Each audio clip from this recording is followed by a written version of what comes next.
আসসালামু আলাইকুম প্রিয় দর্শক, শীতকাল এলেই আমরা বিভিন্ন ধরনের পিঠা খেয়ে থাকি। আর আমরা যত ধরনের পিঠাই তৈরি করে থাকি না কেন, নারকেল পুলির স্বাদ কিন্তু অন্যান্য পিঠার থেকে অনেক বেশি। আজকে খুব সহজভাবে সুস্বাদু নারকেল পুলি তৈরি করে দেখাবো। একদম সহজভাবে একা হাতে পিঠাগুলো তৈরি করে ফেলা যাবে। তো চলুন সম্পূর্ণ রেসিপি দেখে নেওয়া যাক। নারকেল পুলি তৈরির জন্য প্রথমেই পুরটা রেডি করে নিচ্ছি। আর এখানে একটা খেজুর গুড়ের পাটা নিয়ে আমি কেটে কুচি করে নিয়েছি। 1 কাপ পরিমাণ গুড় নিয়েছি আর 1 কাপ পরিমাণ কোরানো নারকেল নিয়ে নিচ্ছি।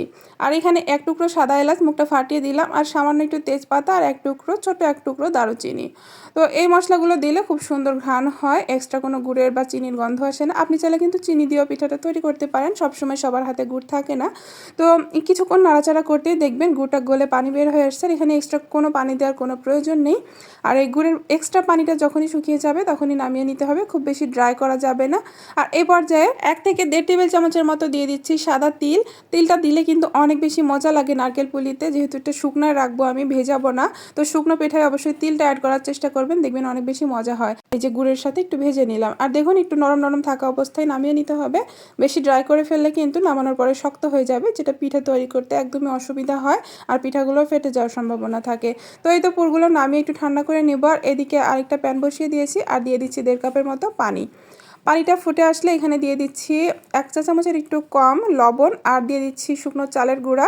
এখানে 1.5 কাপ চালের গুঁড়া, আর এখানে আর 1 কাপ দিয়ে দিচ্ছি আটা, গমের যে সাদা আটা রুটি খায় সেগুলো। চালের গুঁড়ার সাথে অবশ্যই আটাটা দিবেন, চালের গুঁড়ার তুলনায় আটা একটু কম দিলে হবে।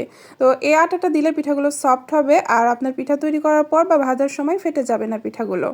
তো অনেক সময় শুধু চালের আটা দিয়ে ডো তৈরি করে থাকে অনেকেই, তো তখন দেখা যায় যে পিঠা তৈরি করতে করতেই ফেটে যায়, অথবা তেলের মধ্যে দেওয়ার পরে ফেটে যায়। তো এই ভুলটা করবেন না, যখন আপনারা আটা মিক্স করবেন এই তো ডো তৈরি করার সময়, তখন দেখবেন পিঠাগুলো একদম পারফেক্ট হচ্ছে। তো এভাবে করে এই তো পানিটা ফুটে আসার পরে আটা চালের গুঁড়ো দিয়ে দিয়েছিলাম, আর এখন অনবরত নেড়েচেড়ে চুলাটা অফ করে দিচ্ছি। আর এভাবে করে আমি একটু রেস্টে রেখে দিব 10 মিনিটের জন্য। ঢাকনাটা উঠিয়ে তো হাতে একটু পানি নিয়ে আমি এখানে ডোটা মথে নিব খুব সুন্দর করে, সফট আঠালো করে। পিঠার এই ডোটা বেশি শক্ত করতে যাবেন না, তাহলে আবার পিঠা তৈরি করার সময় ফেটে যাবে। তো এরকম সফট করে ডো তৈরি করার পর আমি এখান থেকে 3 ভাগের 1 ভাগ নিয়ে নিচ্ছি রুটি তৈরির জন্য। এরকম গোল করে নিয়ে একটু আটা ছিটিয়ে সুন্দর করে রুটিটা বেলে নিব। আর যে রেগুলার রুটি খাই তার থেকে সামান্য একটু মোটা, খুব বেশি মোটাও না আবার খুব বেশি পাতলাও না, ঠিক এরকম ভাবে আমি রুটিটাকে বেলে নিলাম।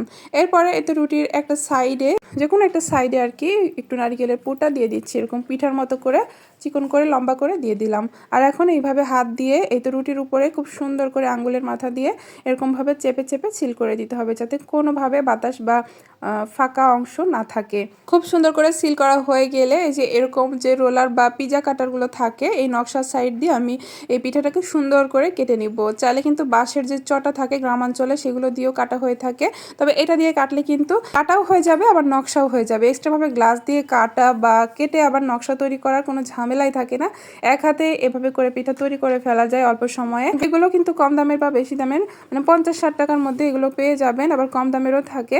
তো এরকম একটা কিনে নিলেই কিন্তু রেখে দিলে অনেক কাজে আসে। তো একে একে আমি এভাবে করে সবগুলো পুলি পিঠা তৈরি করে নিচ্ছি প্রত্যেকটা সাইডে।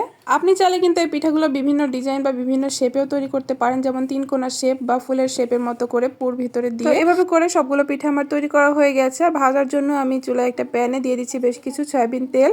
একটু বেশি তেলে আমি ভেজে নিব, এটা অল্প তেলেও ভাজা যায়, আবার ভাপ দিয়েও খাওয়া যায়। তো যাদের তেল খেতে সমস্যা তারা এই পিঠাগুলো ভাপ দিয়েও খেতে পারেন, আবার চাইলে তেল ছাড়া সেকেও খেতে পারেন। তো সবগুলো পিঠা দেখুন আমার তৈরি করা হয়ে গেছে। আর আমি তেলটা ভালো মতো গরম হলে চুলার আঁচটা মিডিয়াম টু লোতে রেখে এই তো পিঠাগুলোকে ভেজে নিব সুন্দর করে। পিঠাগুলো তেলে ছাড়ার পরপরই উল্টাবেন না, অন্য পাশে যখন হালকা একটু কালার আসবে ঠিক তখনই উল্টে দিবেন। খুব বেশি কালার আসা অপেক্ষা করবেন না, তাহলে আবার উপর পাশে বেশি ফুলে গিয়ে পিঠা ফেটে যেতে পারে। তো একটু কালার আসলে তখন উল্টে দিবেন। আর একটু আমি লাল লাল করে খেতে পছন্দ করি, বেশি মুচমুচে হলে আমার কাছে ভালো লাগে, তাই আমি একটু লাল লাল করে ভেজে নিচ্ছি। আপনি চাইলে কিন্তু সাদা অবস্থাতেও পিঠাগুলো ভেজে উঠিয়ে নিতে পারেন। তো ঠিক এইভাবে করে আমি সবগুলো পুলি পিঠা ভেজে উঠিয়ে নিচ্ছি। আর দেখুন দেখতে কত সুন্দর লাগছে মাশাআল্লাহ, নকশাগুলোও কিন্তু সুন্দর করে ফুটে উঠেছে। আর হাত ছাড়া যে এত সুন্দর নকশা করা যায় অনেকে হয়তো জানে না। তো দেখুন পিঠাগুলো আমার ভেজে নেওয়া হয়ে গেছে, আর আমি একটি পিঠা আপনাদেরকে ভেঙে দেখাচ্ছি। ভিতরে তিল দেওয়ার কারণে কিন্তু এই পিঠাগুলো অনেক বেশি মজা লাগে। আর দেখলেন তো কত সহজে পিঠাগুলো তৈরি করা হয়ে গেল। এই পিঠাগুলো গরম গরম যেমন মজার মুচমুচে, আবার সকালবেলা ভেতরের পুরটা রসালো হয়ে থাকে, সেটাও কিন্তু অনেক বেশি মজা লাগে। তো আজকের পুলি পিঠা রেসিপি আপনাদের কাছে কেমন লেগেছে কমেন্টস করে জানাবেন। যদি ভালো লেগে থাকে প্লিজ একটি লাইক দিয়ে দিবেন, আর আমার চ্যানেলটি যদি সাবস্ক্রাইব করা না থাকে সাবস্ক্রাইব করে পাশে থাকার অনুরোধ রইল।